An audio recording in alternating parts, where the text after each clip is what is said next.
But see how much this just destroys the whole edifice of Islam. Now, that's just Muhammad. Take a look and ask and say, where did he come from? Who is this guy? Where is this name Muhammad anywhere in the 7th century? Show me that word Muhammad, written anywhere in the 7th century. Bingo. Well, yeah, exactly. I can't think of anything off the top of my head. Of course, because you're not an Islamicist and you're not a historian. You're not from the 7th century, so I'm asking the wrong purpose. But if anybody's watching who's a historian, who's an expert on the 7th century, show me one reference to the word Muhammad. You notice I'm emphasizing the vowels. There are 3 vowels in that word. U, a, Dhamma, fatah. There are no vowels in Arabic, not in the written form in the 7th century. Vowels had yet to be invented. So why are we even looking for Muhammad? There are 4 consonants, mim, ha, mim, dal. Mim, m, ha, h, mim again, and m, and then dal, d, m, h, m, d. Those 4 letters are in the name Muhammad.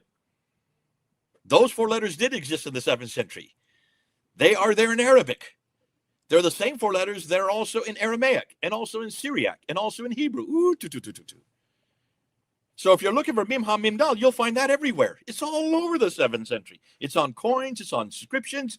It's in manuscripts. It's the Mahmad, not the Muhammad. The Mahmad. Who is the Mahmad? Well, St. Ambrose will tell you that in the 4th century. Mahmad is the anointed one. That's what it means in Arabic, in Hebrew, and in Aramaic. Remember, Arabic is just derived from Aramaic. It's a very new language. In the 7th century, you only had 16 letters, so it was just wasn't really used in written form yet. It was so crude and it certainly had no vowels yet. The vowels were only added in the 8th and 9th century. We're talking about the 7th century when this man supposedly lived.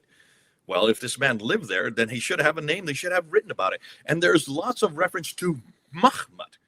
Mahmad's all over the place. It's on coins. Muawiyah puts it on the back of his coin.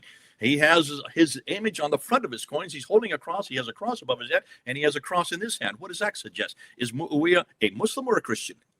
That would be a Christian. Absolutely. You wouldn't be a Muslim if you're holding crosses, and yet he is the first of the Umayyad Caliphate, and he's up there in Damascus. Obviously, he should be down in Medina if he was a Muslim. But there are no Muslims, and there's nothing down in Medina. It's only a hamlet of 200 people. How can you rule an empire with just 200 people? Mecca had yet to be invented. There was no Mecca that early. So you can see a real problem with there. So he's got there on the front of the coin. When you look at the back side of the coin, there's the letter M because it's 40. That's in the denomination 40. There's another cross above the 40. And then right under the letter is Mim, Ha, Mim, Dal. Mahmad. Who do you think the Mahmad is? Mahmad is Jesus Christ, the anointed one. It's a title. It's not a name. It's always been a title. It's in your Bible. It's in Song of Solomon 5:16, where Solomon says, O daughters of Jerusalem, the altogether lovely one, the Mahmad. There it is in Hebrew. Mahmad.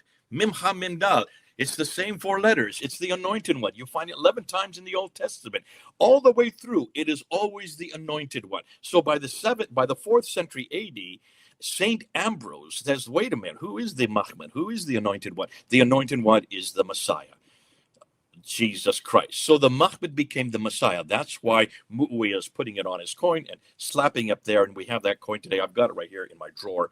And we're grabbing it up and trying to get as many as possible because we don't want the Muslims to melt these down once they realize that this is not Muhammad, this is Jesus Christ.